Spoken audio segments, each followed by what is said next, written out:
Hey everybody, I'm Adam. And I'm Jay. We are Encounter Wargaming. And we wanted to celebrate hitting our 1,500 subscribers with giving some stuff away. What are we giving away, Adam? Fort Bane! Yeah. Alright, we're calling this the 2,500 subscriber Forge Bane giveaway because that's the target we need to hit to give this puppy away. That's right. So the first thing you need to do is share this video, the video you are watching right now.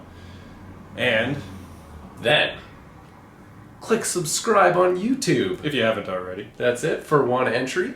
And the more you share it, hopefully, the more people we can get to hit subscribe and hit that 2,500. Woo! But there are other ways to win as well.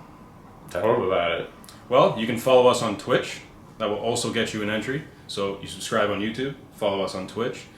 On top of that, support us on Patreon for 5 big buckaroo entries. Crazy. So also all the people that already support us on Patreon, don't worry, you're also 5 entries. But also, you can hit subscribe on Twitch. Subscribing on Twitch will get you another 5 entries into the contest. So good, and all of this to say thank you guys for all the support. We appreciate it very much. We've come a long way, and it's because of you. It's true.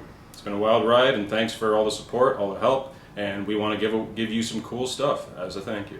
Awesome. So hey, remember to share this video, and guys, I think that's it. So we'll see you at our next encounter. Welcome to Encounter Wargaming. I'm Jay, and today we're going to be continuing our look at the second edition of 40K, as we have been with the Codex Chaos.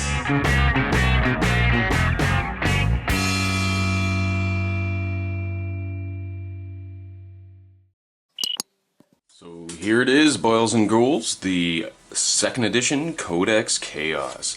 I'm really looking forward to this one because this was one of my favorite books back in the day. Even though I started with the orcs, as you could tell, when we went over the orc book, it had been it had been pretty beat up and overused. That was because that was my first Codex. Now this one, a buddy of mine actually played Codex. He actually played Chaos, and he had this book, and I remember I used to stay over at his house, and we would play like massive games of Warhammer, and then like pretty much most of the night I would stay up reading through this book because it's just so ridiculously cool. And look how ridiculously thick it is. Oh my god, what a codex. They just don't make them like this anymore. So this one was actually not just Chaos Space Marines. It also had rules for a Demon World list as well as like a Mortal Chaos list. So like Chaos Warriors, Cultists, that kind of thing. And you're gonna see all that as I go through it. So this is a super large book, and I want to get through it as quickly as possible so you guys aren't like listening to me for the next 2 hours. And yeah, so let's just get right into it. First, check out that awesome cover art. I mean, that is so second edition, right? And we've got Abaddon the Spoiler, of course, and strangely enough, he is not leading the Black Legion in this picture. He's got some Word Bearers over here, we got some World Eaters over here, just to sort of show that he is the master of chaos. He is sort of the big baddie. So, let's break into it. First of all, we haven't seen any of this in any of the second ed codices so far. That is wicked cool. Now, so let's get into the table of contents. So the usual first page that I show you guys, where it has all the copyright dates and all that kind of stuff, is before the table of contents, but I guess in this one they decided to do that cool art. So we're looking down here actually right now, and the authors are Andy Chambers and Jervis Johnson. So we're seeing Andy Chambers have a larger role in the rules these days, and of course the copyright date 1996. So most of the stuff I believe we've been looking at recently was 95, so we're moving on to 96. I'm trying to keep these in the best chronological order I can. Jeez, I can't even talk today. But also a little bit I'm showing you as I want to, you know what I mean? Like there was another supplement I was going to show you guys before this. I decided to go right on to Codex Chaos because I love this codex and I am excited to show you guys. So just looking at the table of contents, you can even see that basically it's got like the fluff as usual. The Horus Heresy, all about the Traitor Legions, the First Battle of Armageddon, the Tyrant of Badabs. We've even got the Red Corsairs worked into the fluff. Chaos Space Marines, Demons, and then of course rewards, icons, etc. And all the war gear. This is generally how the codices have been laid out so far. But now we get into the actual army lists, and this is where it gets different, alright guys? We've got the Slaves to Darkness, so that includes all of the Chaos Space Marines. So we've got the Chaos Space Marine Army which is basically, I believe, a bestiary. And then we've got the Chaos Space Marine Army list, which actually lists everything. As well as support, etc., etc. So we've got demons, which are kind of included in the Chaos Space Marine list, but then we also get the Lost and the Damned as an appendix, which includes Chaos Cult and Demon World Army lists, as well. Oh, there you go. So Chaos Cult Army, the Chaos Demon Army. So that's doing a full army of demons. Now, like I say, the demons were incorporated into the Chaos Space Marine Army list, but for support as allies, I believe you could take from these other two lists. So they just kind of included them in this book as not to, I guess they're not big enough to be able to give them their own books at this time. And in fact, it even mentions here the Fallen Angels, which I had forgotten about from when I was a child. So maybe once we get to that point, we can take a look and see exactly how the Fallen worked back then, because I don't believe they were in anything but the fluff. I don't believe they were actually part of the game, but maybe they had rules. I don't know, because they're right after the special characters section. So let's take a look, because Cypher didn't actually come around until the third edition Chaos book. So yeah, let's see what they got back in second. So let's just flip quickly through the fluff, take a look at all the cool John Blanche artwork, as we always do, because this man's art is just so grimdark and awesome. Look at that. It's so badass. It's a Black Legion. The Realm of Chaos. Look at that. That's bizarre.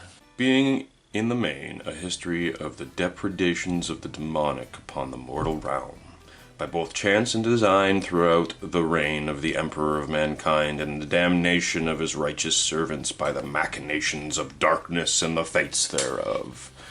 Cool. I freaking love Chaos. There you go. Expansion and Conquest, Betrayal, Outright Rebellion. So we're just going over to Horus Heresy very briefly. Now obviously this was long before the series of novels that are now becoming too innumerable to count. I mean, there are so many Horus Heresy novels now. It's just ridiculous. So this is just kind of a brief overview, and of course things have changed because the writers of said novels took a bit of creative license. We're going over all of the Traitor Legions here. So we got the Death Guard, the Word Bearers. We get a little blip on Nurgle there with the Death Guard, just to show you that they are Nurgle's Legion. We got the Night Lords, the Alpha Legion, Emperor's Children, so they give you a little bit of Slaanesh. Iron Warriors, Thousand Suns and their Planet of Sorcerers, Black Legion, and the World Eaters. Cool.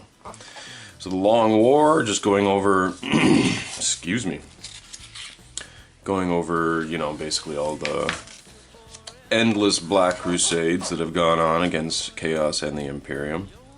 First Battle of Armageddon. Cool. Another badass John Blanche piece right there. Just give you guys a second to look at the page and how they're laid out. Again, we're not going over all the fluff in these videos, guys. We're just sort of showing off the books, because I absolutely love this book. I think it's absolutely amazing. And I was so happy when I picked it up on eBay. I was just like, oh my god, this is the coolest thing ever. Because much like my Orc book, my buddy's Chaos book was just completely freaking damaged over the years. And I am really happy to have a mint copy of it. So now we're getting into the Forces of Chaos. So this will basically be our like sort of bestiary section. Being a delineation of such scions of darkness as assail the realms of man and their malefic armaments, and furthermore illuminations of said abominations detailing the hues and forms of chaos. Such disputation being by its very nature limited to finite examples of this most universal of scourges. We've got a badass World Eaters piece right there. Again, I believe John Blanche. I mean, the guy's style is unmistakable. It's just so cool. And I love how in this book they've done these like sort of divider pages, because we didn't see these in the other books. Like, this is literally like twice the size of that Ultramarines book I showed you guys. So now we're getting into the actual rules for the Chaos Space Marines. We've got the marks of chaos and what they mean. Sweet. Yep, Nurgle's +1 toughness. Psychology rules. They're immune. Slaanesh are immune to fear and terror. That's pretty cool. If a champion is with his unit and is forced to flee, he is not affected and continues to fight as normal. Cool. Khorne. Champions have a 2+ saving throw. Wow. As well, they are affected by the rules for Frenzy. That's pretty cool. And Tzeentch. If it was sorcery, protect them as wards, get champion targeted by a psychic attack, name 6, nullified on a 4+. That's super handy to have because, like I said before when you explained the psychic section, you needed those nullify cards to nullify powers. So it seems like a Tzeentch champion could just on a 4+. That power's gone. Nope, didn't happen. Didn't happen.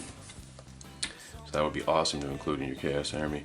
So now we got, like I said, the Bestiary. So we're going over Chaos Space Marines, Chaos Veterans. Very similar to Space Marines and Space Marine Veterans, right? Now, it's interesting to note that the Veterans were the Infiltrators, as opposed to Space Marines that had Scouts. Chaos don't have Scouts. They have their Veterans as their Infiltrators, whereas they've separated them, I guess, from the normal Chaos Space Marines, even though they've included Champions, Mighty Champions, etc. here, just simply because they are sort of that separate unit entry that, like I say, they're used for that infiltration sort of battlefield role, I guess. And as you'll see, the Veterans basically have the same stat line as an aspiring champion, which would be a veteran sergeant, right? The equivalent of a veteran sergeant.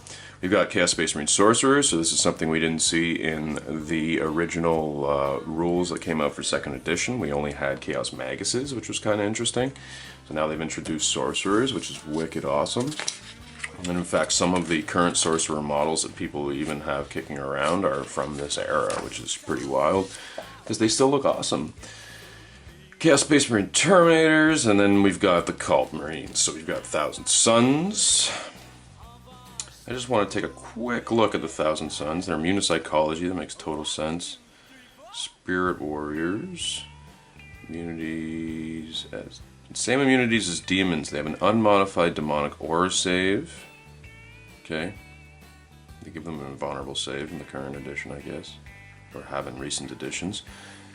As well, the warp card Energy Drain is played on a Chaos player and must choose D6 1,000 Suns to remove his casualties. Oh. That's weird. Huh. They're more demon than marine at this point. That actually makes way more sense because they are like literally haunted armor. Khorne Berserkers. Yep, like I said, the Mark of Khorne gives you Frenzy, a 2-up armor save. They're allowed to parry even when frenzied. Right, because frenzied can't parry. They take the Mark of Khorne for free and do not pay for it. Yeah, obviously. And they have Furious Charge, which was not a universal special rule back in these days. Each model can only bonus allows a hand-to-hand combat and triple charge move. Triple their charge move? What? Yeah, triple their move when they charge, instead of only doubling. May not be used on models that are not able to reach the enemy. This bonus also applies to character models that joined the unit.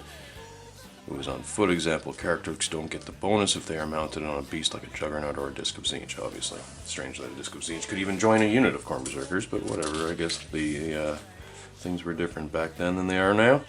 Mark of Nurgle, +1 toughness, as usual. And for Plague Marines, it's free and they don't have to pay for it, obviously. So as you see, they've got the 5 in brackets there. And Noise Marines. Ba-ba-bom. That is the most badass picture of a Noise Marine I've ever seen. And I still to this day think is the coolest picture of a Noise Marine. He just looks so awesome with his mohawk, and that is so badass. I love it. Back when their guns actually looked like guitars. So cool. Alright. Noise Marines, I just want to take a quick look. Yep, so the Mark of Slaanesh makes you immune to psychology. That's interesting to note. I guess they removed that in later editions because psychology played much less of a role in the game. Now, in this edition, it was very much a large part of the game. There were many different forms of psychology as we went through when we looked through the rulebook.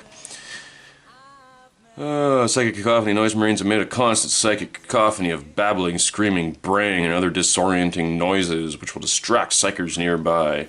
Demons are not affected, but the noise, especially greater demons of Nurgle, are inclined to hum along in a cheerful manner. Some Space Marine sorcerers are affected in the same way as other psychers. Roll a d6 when a psyker within 16 inches of the Noise Marines attempt to use psychic power. Only one dice is made no matter how many Noise Marines are within 16 inches. Powers which remain in play are not affected but when first created, but will not be affected if Noise Marines, later come within 16 inches. Obviously that makes sense. If the dice roll is greater than the model's psychic level, then it is overcome by psychic cacophony produced by the Noise Marines, and the power it was attempting to use is automatically nullified. That is so ridiculously powerful. Note that war gear that normally offers protection against psychic attacks, such as the Aegis suit, does not offer any protection against Noise Marines. Huh. The psyker who is overcome in this way will suffer 1 wound on the roll of a 4, 5, or 6, with no saving throw of any type allowed. Wow. This ability also applies to aspiring Chaos Champions leading a unit of Noise Marines. That is badass. That is so badass. Oh my god, that is badass. Wouldn't it be so great if Noise Marines still did that? Like, literally, they nullify psychers nearby? That is crazy. So crazy. This is a pretty badass looking Chaos Champion right there. Check out that Compy Bolter. How cool looking is that? World Eaters, obviously. With the world in the mouth there. A lot of corn symbols all over them. Awesome. And now we get to look at the badass models from this era. Oh my god, how silly everything looked back then. They're actually not that bad. I mean, these Terminators are wicked small now. I still have a bunch of the old metal Terminators. And it really breaks my heart that Abaddon the Despoiler is still today the same model. So you can see him here with the other pewter Terminators, and he actually looks bigger. He looks more badass. He looks like a badass Chaos Lord. Whereas you look at him now, today, we've got the plastic Terminators, which of course have been scaled up to match the Loyal Marine plastic Terminators. And he is just this little tiny dwarf of a freaking guy. And I don't understand why they would redo the Chaos Terminators and give us a new plastic Chaos Lord, which actually was almost 10 years ago now when they did that. And they didn't redo Abaddon. It just doesn't make sense to me. So I see so many people use the plastic Chaos Lord as Abaddon because this model is stupid. I mean, it actually looks wicked cool for this era, but not so much for our current era. So you can even see here, they've sort of shown you like some Loyal Marines plastic models mixed with the old Chaos Space Marine plastic models, showing you that Loyals do turn to Chaos. Of course, this is focusing on the Black Legion, but they wanted you to use pieces from the Imperial Marine line and the Chaos Marine line. And back in these days, they seem to really encourage conversions a lot more than they do nowadays. I've noticed nowadays they really want you to stick to the kits, and if it's not a model kit that they sell, then they've sort of like taken it out of the rules. For example, the Sorcerer on Bike. You can only find the rules for that in the index. And the only reason they put the rules to that in the 8th Ed index is because you were allowed to do it in past editions. So of course people had them. But it's not a model that they sell. They don't sell a Sorcerer on Bike. So now, when they came out with the Chaos Space Marine Codex, they didn't include it. Right? Back in this edition, they actually didn't have a lot of the models that they had rules for. So they encouraged you to convert stuff. So here we go, we're looking at the World Eaters. So we got the Khorne Berserkers, the hilarious old plastic Khorne Berserkers you're seeing here. And how ridiculously stupid that champion looks. That's probably an old pewter rogue trader champion, whereas this guy was the icon. The pewter icon. I believe that's actually a pewter champion model that they've turned into an icon. Yeah, see, so there's the champion model there as well, the other pewter champion model. Cool. It is actually a pretty cool icon.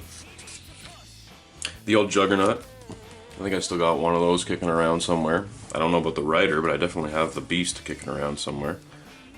Super cool. And I remember they used to sell this model, and you could use them in Fantasy as well. But they didn't have Blood Crusher models yet. They did have the Blood Letters, as you can see here. They probably, I don't know how well you can see them on the screen there, but they were really goofy looking. And in fact, the old Flesh Hounds, I think, don't look that bad. They actually look pretty cool. But you can see the old Blood Letters and how silly they looked. So they didn't actually have Blood Crushers, so this was the only Juggernaut model that existed. Now you could put this on your champions in Fantasy, but they didn't have a Chaos Warrior to put on top, so you had to take like one of the mounted ones from a horse and put them on this model, and then you'd have this extra Khorne Berserker champion kicking around. So like I say, they didn't make models for everything, and they actually encouraged you to convert things. Now with Chaos, obviously a lot of the things that were in Warhammer Fantasy you could easily put into 40k, but it's hard to go the other way around, you know, to put 40k models into Fantasy. So here you go here with this icon bearer. As you can see, the core of that icon is the same as this icon that this guy's carrying, right? It's like they literally just chopped the big parts off the top and bottom and threw a Night Lord's thingy on there. You know what I mean? So they're literally here encouraging you to convert standard bearers. Like I say, I'm pretty sure this Khorne Berserker here with the icon is actually a champion model that they've modified, because as you can see, he's holding it with a power fist, right? So, Night Lords, super cool. I have a Night Lords army myself, but I started assembling it in 4th edition, so these models are long passé. But like I say, I still have some of these pewter Terminators, and to hold them, that sort of scale creep that's been going on lately, well, that's pretty much always been going on, actually. They are super small in comparison to the current ones. And if I'm seeing correctly here, it looks like the champion has the heavy flamer. That's pretty weird. Huh. I guess technically Terminators are all champions because they're all veterans. Again, the old plastic. This heavy bolter model was actually pewter. I may even have this guy still kicking around.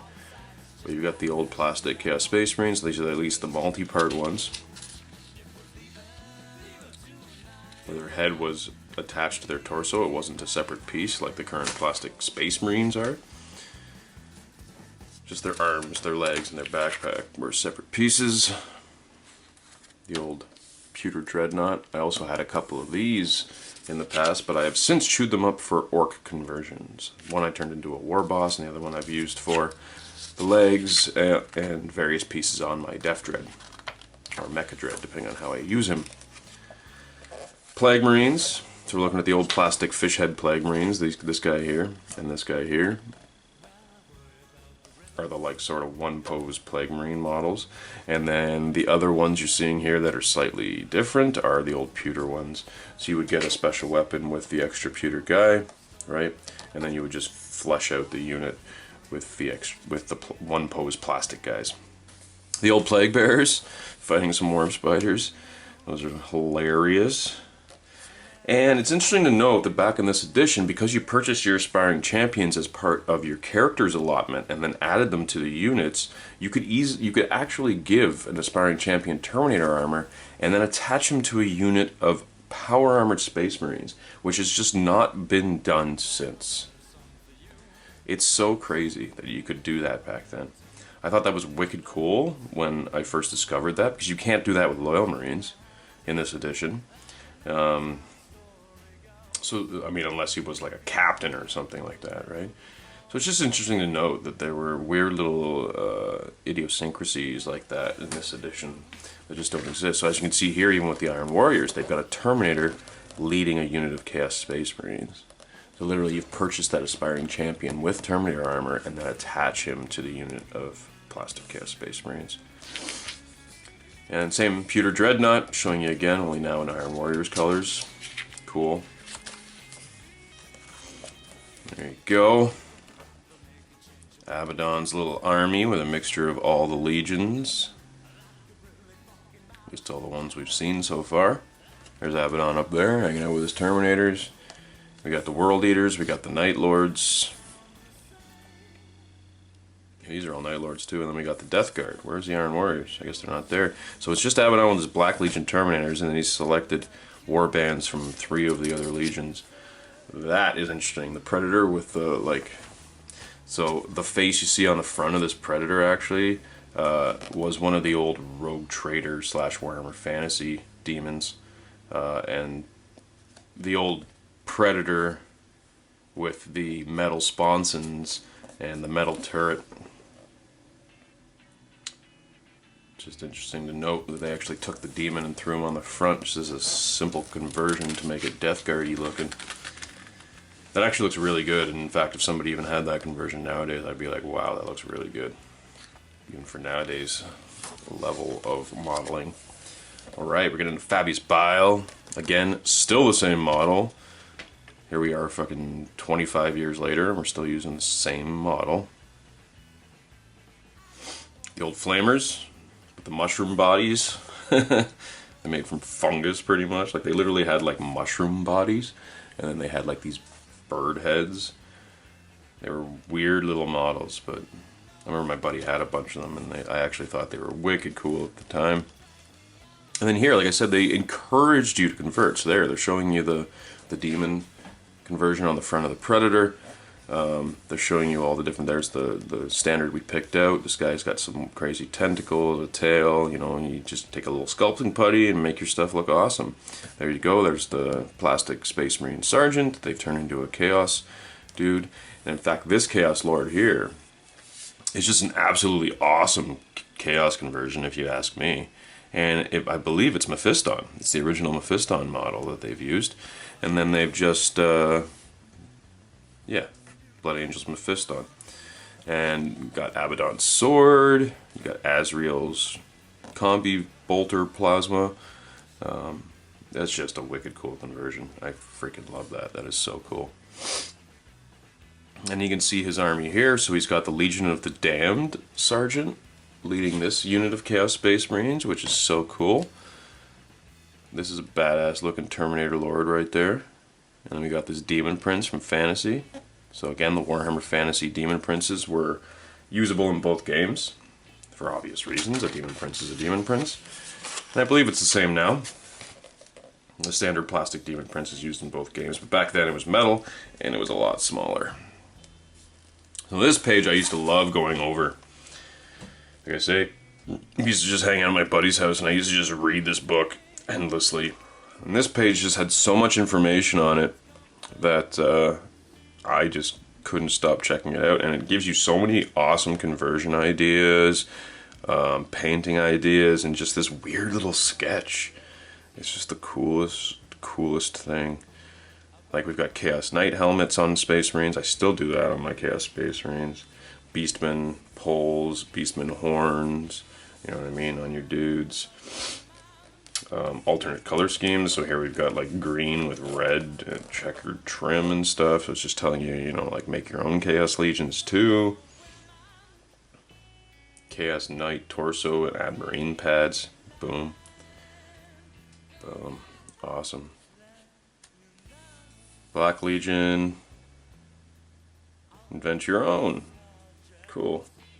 Black Legion, Night Lords, Word Bearers, Alpha Legion, Iron Warriors, and then these two guys, it's literally telling you to like invent your own chapters. Find jewelry, chains, invent chapter symbols. Cool. I'm showing you the Eye of Terror, where it exists in space, next to the Cadian Gate. Caliban is actually on the other side of the Eye of Terror. I didn't realize that. I knew Cadia was right there, but it's interesting the Dark Angel's homeworld's right there too. So there you go, there's Armageddon. It's just a quick trip for them. Prospero, Necromunda, Talarn all the way over here. We've got, there we go. Barely showing it. But there's the Maelstrom. That's where the Tyrant of Badab, the Astral Claw's homeworld. It says cleansed. It's been since cleansed. Same with Prospero, it's been since cleansed. There's the Astral Claws, or the Red Corsairs, as they're known now. Got a little bit of extra fluff. The Battle for Purgatory, that might be worth reading, but again, I'm not going over the fluff today with you guys. Now we're getting into demons. That's wicked cool. It's your standard rules: demonic aura, the demonic animosity, so that's always existed, obviously. You can't have bloodletters join units of demonettes and vice versa. Same way you can't have demons of Tzeentch join demons of Nurgle. Makes perfect sense. So I guess we're starting with Khorne. We got the Bloodthirster. Fly, yep. Bloodthirster's Whip, Axe of Khorne. Chaos Armor causes terror, makes sense. Blood Letters cause fear. You got the Hellblade. Regeneration, that's interesting. On a roll of 1 to 3, it is dead. Remove from play on a 4 to 6, it regenerates, and any damage suffered stands back up. Wow, I'd forgotten about that. And of course, Furious Charge, same rules as the Khorne Berserkers. Fleshhounds, so there you go. Juggernauts are listed here in the rules, but I don't believe they could be units on their own. Let me just read this quickly just to make sure. Yeah, Riding Beast. Juggernaut can be ridden by a Chaos Champion with the Mark of Khorne. The Juggernaut of Khorne is too big and dangerous to be treated as a cavalry model, and so special rules apply instead. Right, all this, special rules. Now we're getting Slaanesh, the Keeper's Secrets. Causing terror, of course, Aura of Slaanesh. Demonettes, Fear, Huge Claws, add +1 strength, that's pretty cool. Not showing their profiles. They actually had strength 5. That's pretty neat. Fiends of Slaanesh, Steeds of Slaanesh. So it's sort of all the demons we're used to. I believe the only demons that didn't exist back in this edition were like Screamers. Didn't exist for Tzeentch, and we'll soon find that out. But here you go again with the Steeds of Slaanesh. They didn't have the Seekers, I believe they're called, the demonic cavalry for Slaanesh at this time. Strangely, there was models for them, but I think they were only in Fantasy. I don't think they even had them in 40k, which is interesting. But yeah, it does have the same Riding Beast rule that the Juggernaut had. So anyway, moving on to Nurgle, we've got the Great Unclean One, Nurglings.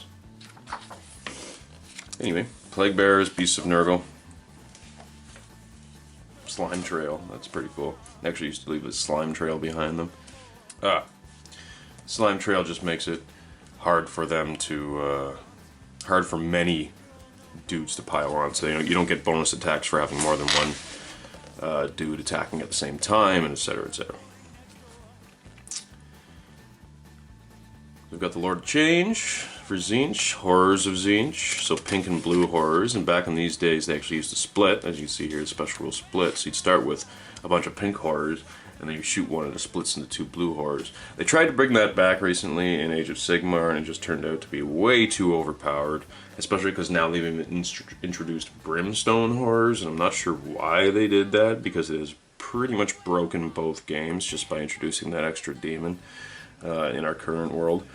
But back then, it was simply, you had one pink horror, you killed it, it became 2 blue horrors, and it was the same in Warhammer Fantasy, and yet it wasn't broken. So I don't know why they reintroduced that into current editions. I find in many ways, especially with 8th, they're trying to sort of go back to 2nd in a lot of ways, but they're also not doing it in such a way that the entire game as a whole is balanced. They're just kind of trying things, and then when they don't work, they change them, which I don't like that approach to rules. I liked this edition because it seemed like they actually thought it through before they printed the book. There wasn't a lot of imbalance and overpoweredness, but also things were a lot more narrative in this edition. So there we go. We have Discs of Tzeentch, which again are a Riding Beast, and we have Flamers. But as you can see, we don't have Screamers, right? Those crazy manta rays. I believe those came about in, I want to say 3rd, but I'm not entirely sure they were in the 3rd edition Chaos Space Marine book, but they definitely came out around that time, maybe pre-4th edition. Yeah, they must have. Because the 3.5 Chaos Codex was probably the best codex we've ever seen. Aside from this one, of course. So here we go, we got rules for summoning Chaos Demons and how that works, how you earn summoning points. It requires 2 summoning points to call up a demon, 10 summoning points to call up a greater demon, within 6 inches of a model with the mark of Chaos of the demon's patron god. Summoning points are earned, so you should keep track on a scrap piece of paper. Earned depends on the nature of the power. Corn summoning points are earned from landing blows in hand-to-hand combat. Zinj summoning points are gained from psychic energy. Cool. Be spent in the psychic phase to summon demons with the appropriate power. It requires 2 summoning points to call a demon, 10 summoning points to call a greater demon. Demons are summoned at the very end of the psychic phase after the powers have been used. The points used to summon demons are lost. The demon model is placed within 6 inches of the model bearing a mark of Chaos of the demon's patron god. At least 1 inch away from an enemy model. Excuse me. For example, if you had 11 Slanesh summoning points and you decided to summon 5 demonettes, at 2 summoning points each would be 10 summoning points. You would have 1 Slanesh summoning point left over. Summoning points collected for 1 chaos power cannot be used to summon demons of another power, obviously. For example, you could use Slanesh summoning points. You cannot use Slanesh summoning points to call up Nurgle demons. Obviously, that makes total sense. Greater demons are treated as characters and moved individually, and other demons operate in the 3 models, blah blah blah blah blah blah, must obey rules for unit coherency, blah blah blah.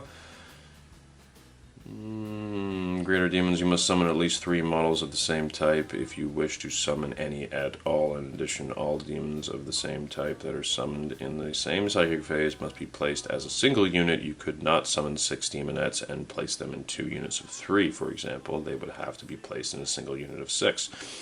Demons summoned in the subject to turn, existing units. Energy drain card is played. No demons may be summoned that phase. Cool. Possessing models, wow, there's just so much here that I was completely unaware of. Choosing targets with unusual weapons, demons in close combat.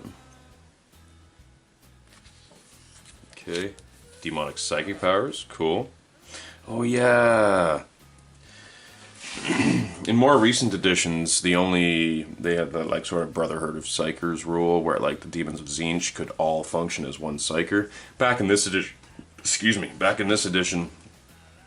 all units of demons had psychic powers. So not the individual demon. I mean, of course, with the greater demons, they all have mastery level 4, with the exception of the Bloodthirster for obvious reasons. But as far as the demon units, it depended on how many models they actually had in the unit as to what mastery level they counted as. So the whole unit counted as one Psyker, basically, right? So if you had 1 to 5, they were a mastery level 1. If you had 6 to 10, they were mastery level 2. If you had 11 to 15, they were mastery level 3, and 16 plus mastery level 4. And they got a power based on how big they were, right?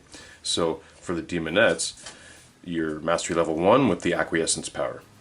If you have 6 to 10 models, you're mastery level 2 with a beam of Slanesh power. At 11 to 15, you're mastery level 3 with Pavane of Slanesh power. And at 16 plus, you have mastery level 4 with Fleshy Curse. And obviously all of these powers were listed in those cards that I showed you guys in the past. Actually showing how the vulnerabilities and immunities to certain weapons, which is pretty cool. Demons get their demonic aura save from Harlequin's Kiss. Gases and toxins. They're immune to gases and toxins. Makes total sense. They don't breathe. They're immune to graviton guns, which is insane. Okay. Right, so with orc weapons, certain ones, like the Smasher Gun, for example, depends on what size. So a greater demon is the size of a dreadnought. It's just telling you there. Get the demonic aura save. Force weapons and how they affect demons.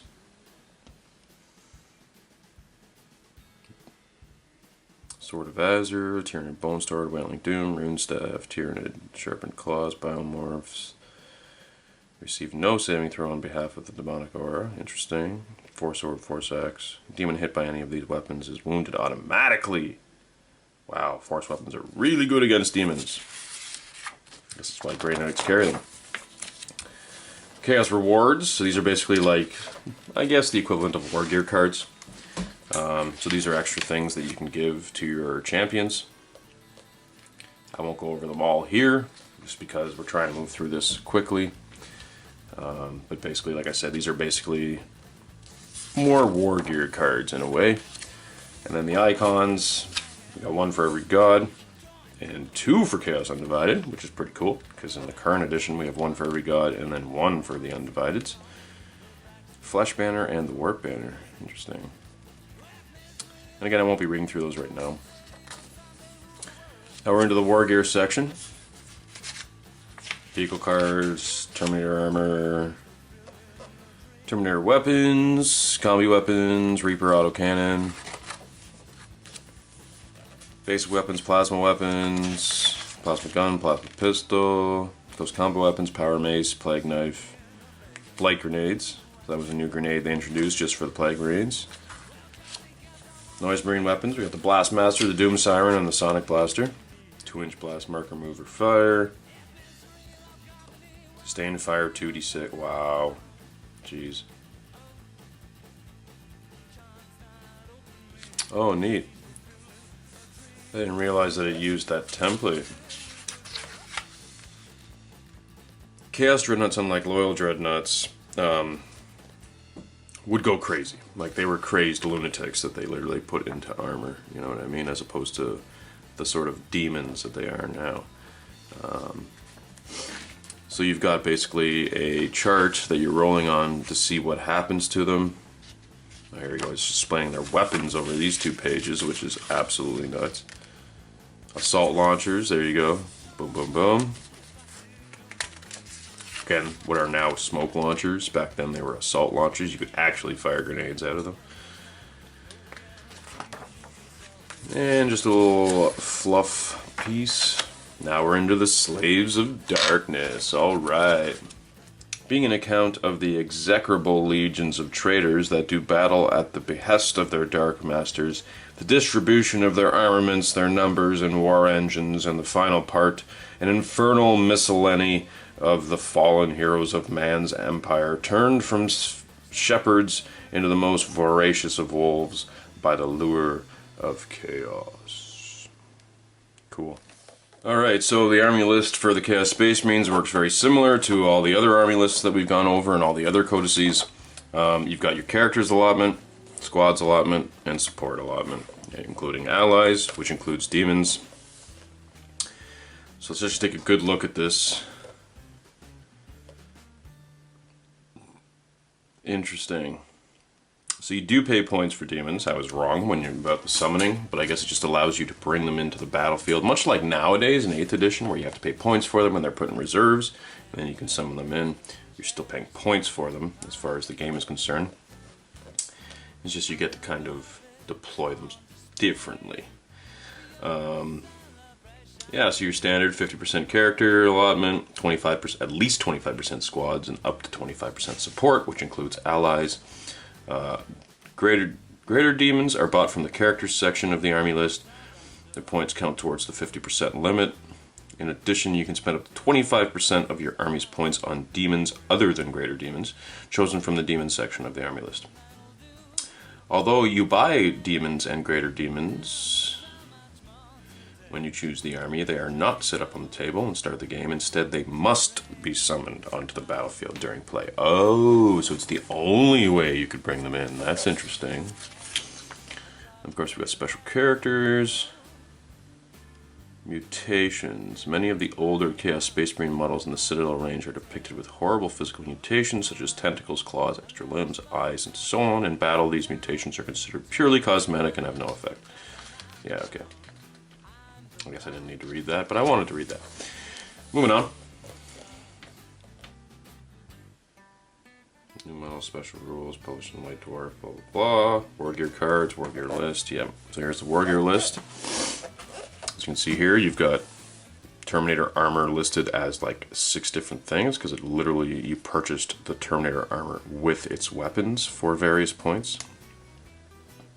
I guess you added the combi weapons separately, because combi weapons are probably their own section here. Nope, they're in here. So combi weapons, the above, bolter and melt gun, bolter and flamer, obviously. I would say are different points cost, but they're both 12 points, so why even let them separately? I don't know, it's so weird.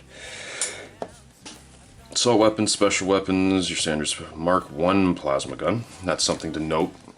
So in this edition, plasma guns didn't overheat like they do now.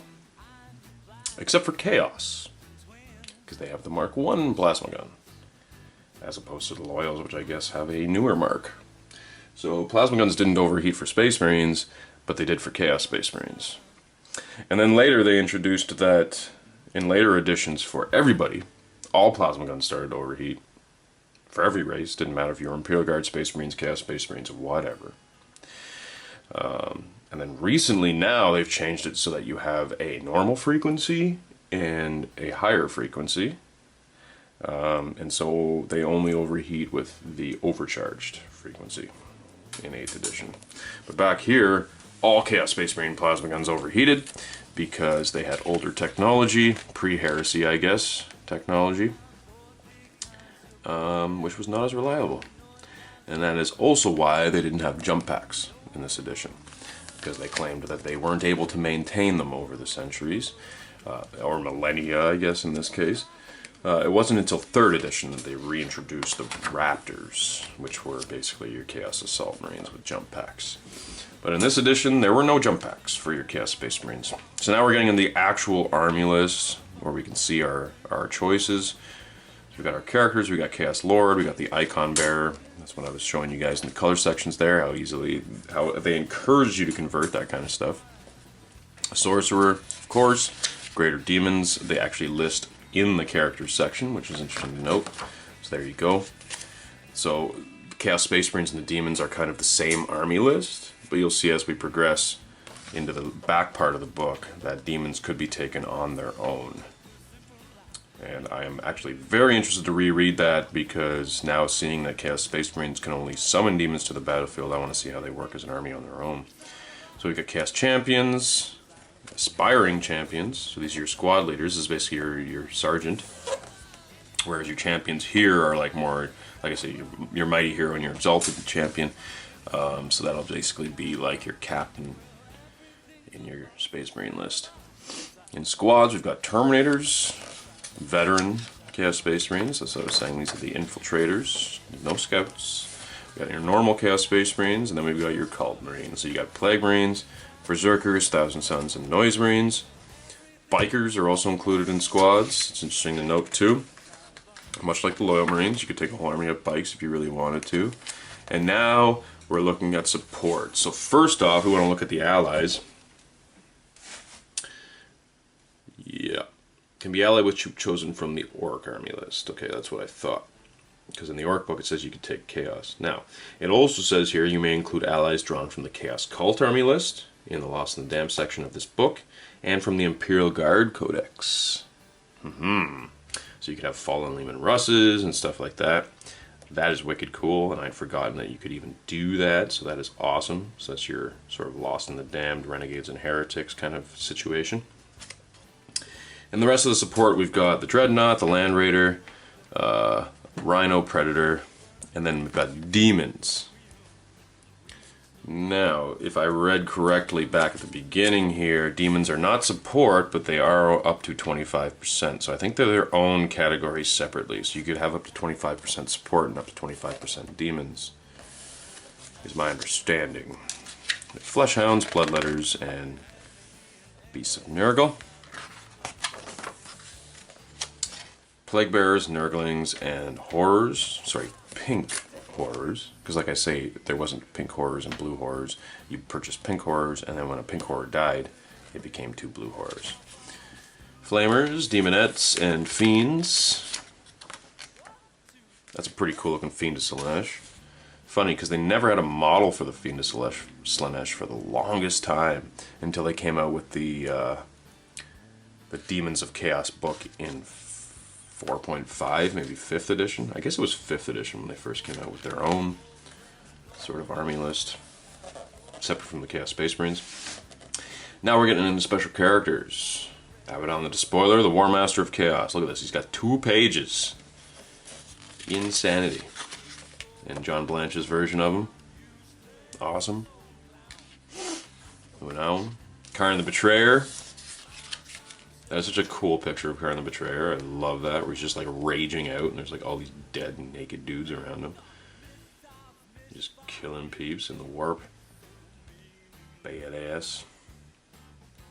Blood Fury of Khorne, Gorechild Zats, yeah, Praise of Khorne. Huh. Cool. Fabulous Bile. Fabius. And those little mutated dudes sucking out Space Marine brains into a syringe. I don't think Fabius had Enhanced Warriors back in this edition, but let's just take a good look. Enhanced Warriors, he sure did. If Fabius battles the commander of the force, you can move Enhanced Warriors under his control and genetic manipulation of drugs. For plus 5 points per model, enhanced troops gain +1 to their movement, strength, toughness, and attacks characteristics as summarized below. Squad with a Mark of Chaos or characters may not be enhanced. Unit Psychology for rolls and terror, for fear and terror. Rally automatically if they're broken. Cool. So they did introduce that in 3rd as well, and then later on down the road they continued that. I didn't think they did that in 2nd, but I was wrong. They sure did.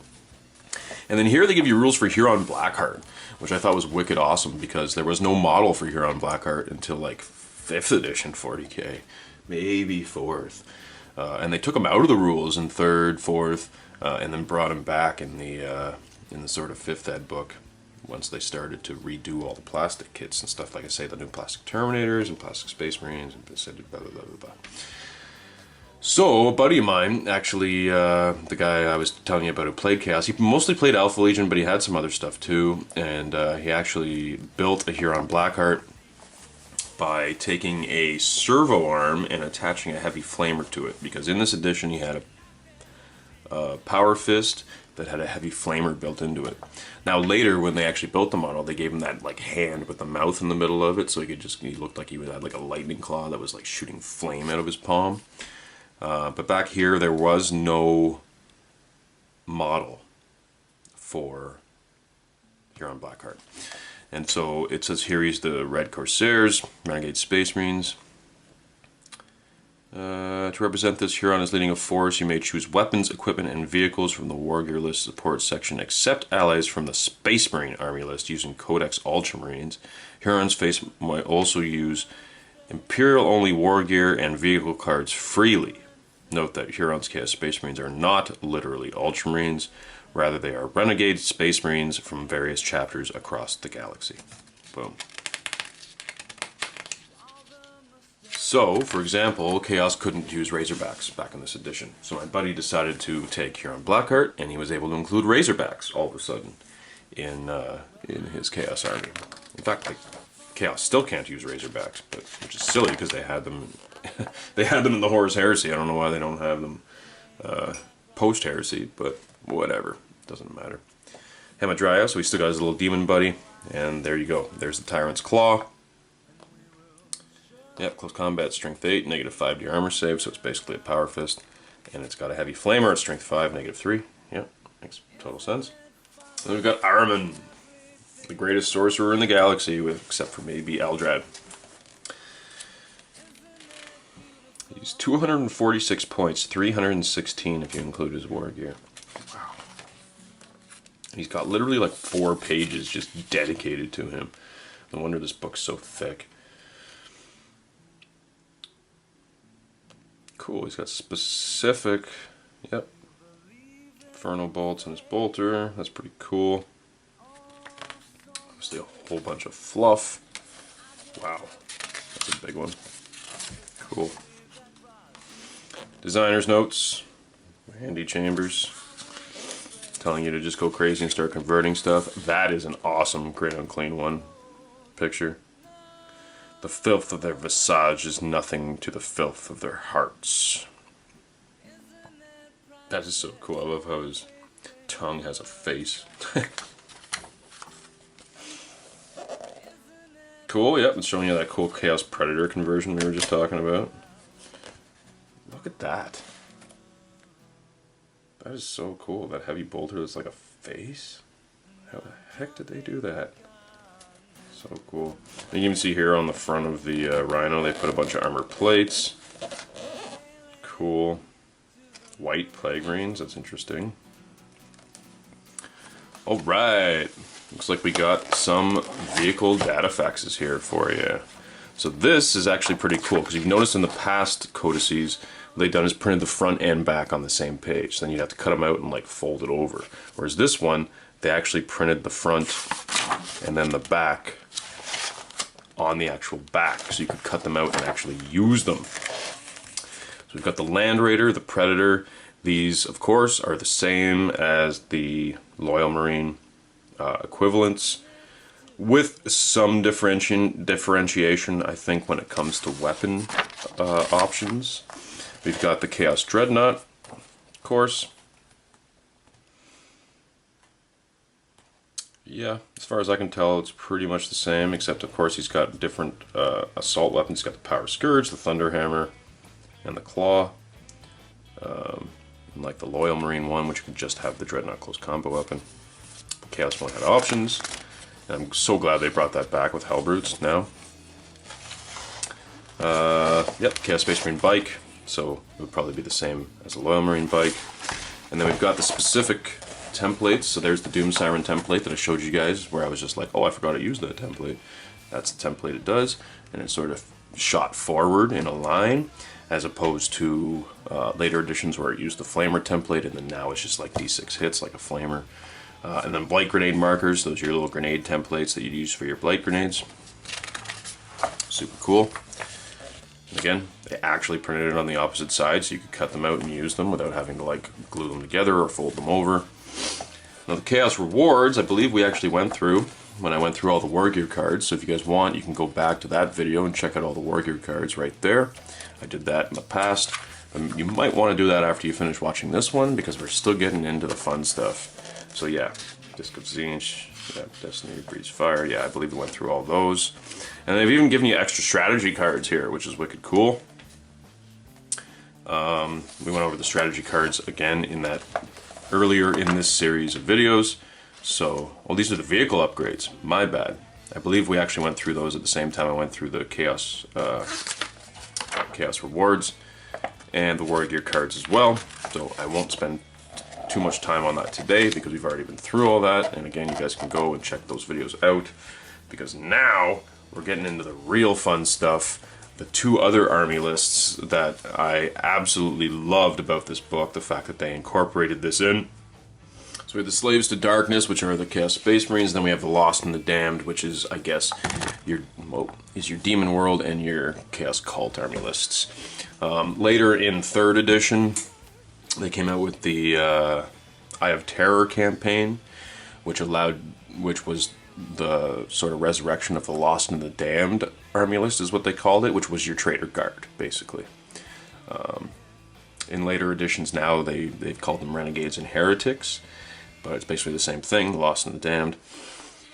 The sad part is, after 2nd switch to 3rd, there was no more Traitor Guard, until they came out with the Eye of Terror book, in which they called them the Lost and the Damned. And it was kind of a very flawed army list, but I started an army of it back in the day, back in 3.5 there, and I had a lot of fun with it, actually, converting Catachans into crazy Chaos dudes, and having Leman Russes running alongside Rhinos and Predators. It was super fun.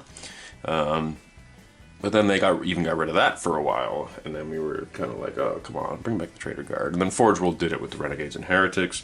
Now here we are in 8th, and the Renegades and Heretics probably have the worst index in the entire game. They're just not up to par. However, I still have 2 Renegades and Heretics armies, and I still use them in combination with my Demons and Space Marines, and they do okay. They do okay. But anyway, let's get back to this edition. being a final treatise on their other souls lost to darkness, and the first part on the activities and warcraft of the cankerous hidden cults of chaos, in their war against order and the noisome gifts of the demonic, which are their payment. In the second part on the infernal armies of the demon worlds and the immortal princes who command them. Super cool. So we got Chaos Cult army list and Demon World army list. So it's just telling you here how you build an army of Chaos Cult, how you build an army of pure demons. And I just want to skim over the Demon World stuff quickly, because like I said, in the Chaos Space Marine section, you could include demons, but you had to include them off the battlefield. War, Chaos Run, and I'm not sure if you had a whole army of them. Like, how do you null deploy? I don't think there was any null deployment in this edition, but we'll find out in a second. About the celebration, yeah, this is mostly just fluff. It's not really telling you much. So here we go, the Chaos Cult army list. Super cool. So you got the Demagogue. Here's your Chaos Magus that we saw in the original rules released for Chaos. Icon Bearer, right? Oh wait, I should probably go over this first. Up to a quarter of your points may be spent on characters. That's interesting, because in other armies it's up to 50%. At least a quarter of your points must be cultists, which in this case is a cult coven or a beastman pack. Interesting note, right? Up to half your points value may be Chaos Cult or may ally with Imperial Guard, ignoring their command structures. May ally with Orcs, Genestealer Cult, or Chaos Space Marines. So that's interesting that the cults could ally with Genestealer cults, which is interesting to note. But I guess because they're both sort of anti-imperial cults, and if if the Imperium discovered that both of them existed on a world, they would probably be like, okay, we have to get rid of both of these. And then both cults would be like, look, we worship dark gods, you worship aliens, that doesn't matter. We gotta kick these Imperial ass, or we're both gonna be screwed. So they basically like would ally together. So you can sort of justify things however you want, but it's just interesting to note that they could ally with Genestealer cults.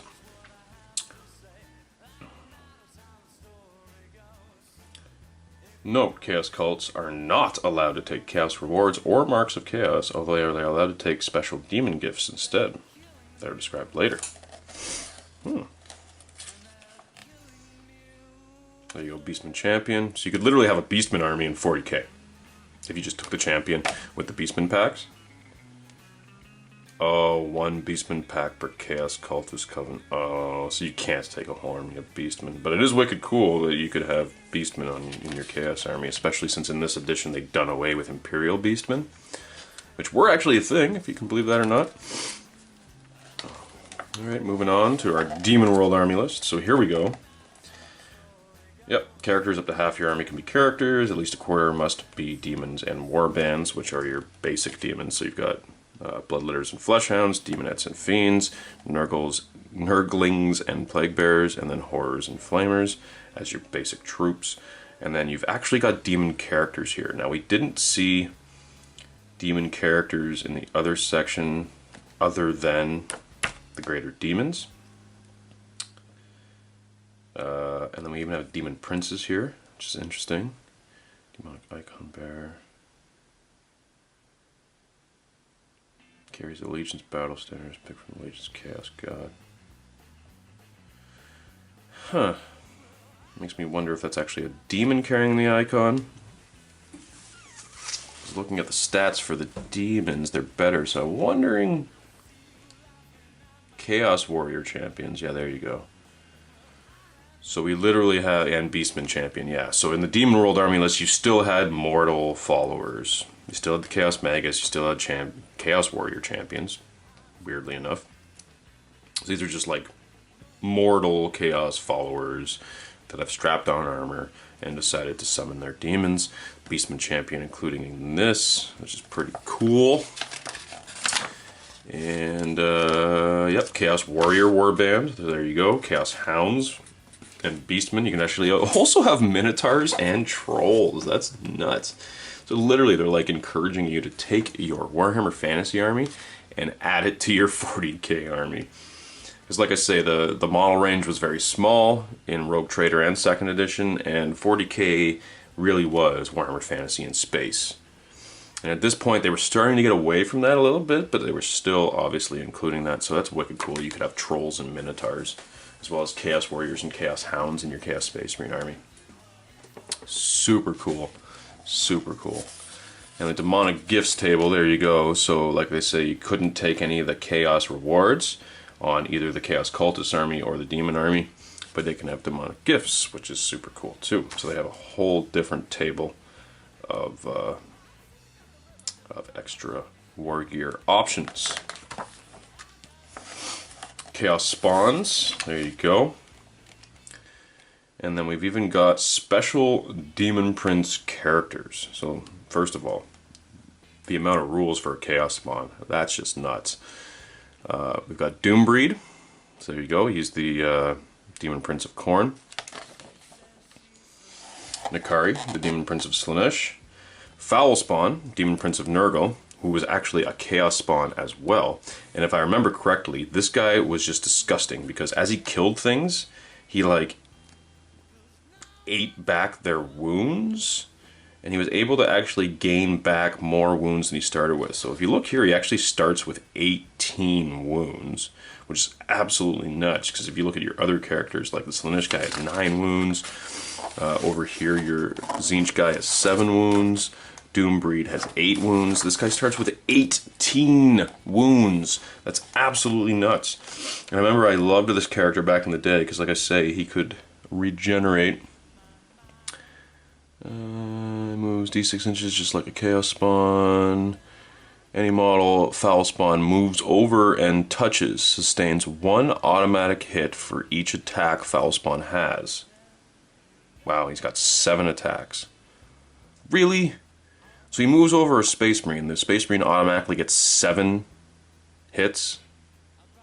That's just fucking gross. Each attack Foul Spawn has. Work out the result for the hit and saving throws normally using Foul Spawn's strength, i.e. strength 7 with a -4 save modifier. That's just gross, man. Enemy models may not deliberately move over Foul Spawn in their own turn. Models that do so as a result of compulsory moves or random moves sustain hits in the same way as models moved over by Foul Spawn in their own turn. Foul Spawn suffers wounds if a double is rolled when determining his random movement with no armor saves allowed. Demonic aura, blah blah blah blah blah. Example, if you roll double 1s, he takes 1 wound, double 4 takes 4 wounds, etc. etc. Foul Spawn can also be wounded by shooting. So he absorbs bodily tissue. Any wounds inflicted by Foul Spawn may be used by him to replace any wounds he has lost himself. Note, this may not take Foul Spawn's total higher. Oh, okay. So you can't actually go above 18, but still, he starts with 18 wounds, and you can regenerate as he just walks past dudes. And it'd be different if, like, you know, it was hard to take that wound, but it's like, you're guaranteed. Like, honestly, you walk over a Space Marine, and he gets 7 automatic strength 7 hits with a -4 save modifier. Duh. That's a dead Space Marine. Oh, it automatically hits. It's a 2 to wound. You don't get an armor save. Excuse me? Oh. It's like he's just going to wander around the battlefield just gulping up Space Marines all over the place in order to regenerate his wounds. Oh, here we go. So the Fallen Angels. There actually was rules for Cypher in this edition. I didn't think there was, and I have been proven wrong. Cool. I guess they didn't come up with a model for him until 3rd then. If Cypher is included in an army, you may take 1 squad of Fallen Angels. Fallen Angels use the Shaken rules, which apply to loyal Space Marines. They are immune to Animosity rule, described above, but they hate Space Marines of the Dark Angels chapter. Fallen Angels are bought from the Chaos Space Marine army list as veteran Chaos Space Marines and have the same points values and war gear options. Cool. So you could include Fallen, but they were just Chaos Space Marine veterans. Cypher, on the other hand, Yeah, he's got his mastercrafted bolt pistol, his mastercrafted plasma pistol, and his Catan phase knife, just as we have always seen with him. 3-up power armor. Discord and animosity. If Cypher is included in an army, you must roll 1d6 for each squad or your army's equivalent within 12 inches of him at the start of the turn. On a roll of a 1, the members of the squad fall out and argue amongst themselves and may not do anything for the rest of the turn. No effect on individual characters, vehicles, or support weapons. In addition, this does not affect any squads of fallen angels included in the army. Demons within 12 inches of Cypher do not have to roll, as they will argue amongst themselves. To see if they will argue amongst them, but are automatically assumed to have rolled a 1 or a 2 in the demon animosity test. Interesting. Cypher is protected by a chaos power. Though nobody knows who or what this power is, it does not appear to be one of the 4 major chaos gods. The power carefully protects Cypher, spiriting him away at the last moment of danger threatens. This is represented by allowing Cypher a 4-up unmodified save on 3d6. Yes, that's 3 dice added together. It says in brackets, yes, that's 3 dice added together against any attack. Wow, a 4-up armor save on 3d6. So the only way you're failing is if you roll 3 ones. So it's kind of like Terminator armor, how it was a 3-up on 2d6. The only way you fail is if you roll double ones. But of course, there is modifiers, right? For Terminator armor. It is unmodified for this guy. So literally, you roll 3 dice. The only way he's going to fail is if you roll 3 ones. Any other number combination, and he's fine. That's insane. That is absolutely nuts. You'll never kill Cypher. That's freaking crazy. And that's the end of the book. So we've got here our nice little summary pages that they used to give us in 2nd Ed, which I loved so much. And in fact, it even summarizes the demon summoning, yep. And I believe, yeah, there you go, post-heresy weapons. Post-heresy weapons, vehicles, war gear cards, and vehicle cards included in a Chaos Space Marine army cost plus 50% points. So there you go. So Chaos didn't get things, like I say, like Razorbacks, for example. Were never in Chaos. Still aren't to this day. Land speeders. Chaos don't get land speeders. In this edition, though, you can include those things, provided, of course, you had Huron Blackheart in your army, but you had to pay an extra points premium on them. So I don't know how much a Razorback was. Let's say, for sake of argument, it was 80 points or 100 points. Let's say, just for reason of math, it was 100 points. It cost you 150 instead of 100. So there you go. Something to note right at the end there, that it does say that here. And as far as my understanding, having flipped through this book, you could even only include those if you had Huron Blackheart in your army. So it is what it is. And that is the 2nd Ed Codex Chaos. So I hope you all enjoyed that look at Codex Chaos. Like I say, this was like my favorite book out of this edition of 40K. Next time we'll be taking a look at the Warhammer 40K Battles supplement. So this was just a collection, sort of a compendium, I suppose, of White Dwarf articles that allows you to add on to your games of Warhammer 40,000. It came with a whole bunch of extra mission cards, warrior cards, strategy cards, give you a whole bunch of scenarios and random things, extra things to add on to your games of Warhammer 40K. So we're going to take a look at that one next. I was going to show you that one before I showed you the Chaos Space Marine book, but I was just so excited to get onto the Chaos Space Marine book that I just had to show you guys it. So that was a lot of fun. I had a great time taking a look back at that book, and I even learned a few things that I'd forgotten. So there you go. I hope you guys really enjoy this series. I'm having a great time showing you guys all these old books because, again, this brings me back to my childhood. This is the edition I started playing in, and just the nostalgia involved is just so much fun. So I hope you guys are enjoying this as much as I am. If you are, please hit the subscribe button, like this video, share this video, because all those things go a long way to help us here at Encounter Wargaming, get up in search engines, and so on and so forth. Please head to the description below and check out our Patreon campaign. For very little money, it gets you a whole bunch of extra bonus stuff, which I won't go over right now, because there is a whole bunch of them, and they're all listed on the page there. Our goals are listed there as well, so any little bit you want to contribute, it goes a long way to help us. Just a simple $1 a month goes a long way and gets you a whole bunch of extra stuff, regardless of how much you donate. So that being said, Check out the Patreon. Also, we are on Twitch, so check us out on Twitch at twitch.tv/encounterwargaming, and subscribe there as well. That being said, that's all I have to say today, and we will see you at our next encounter.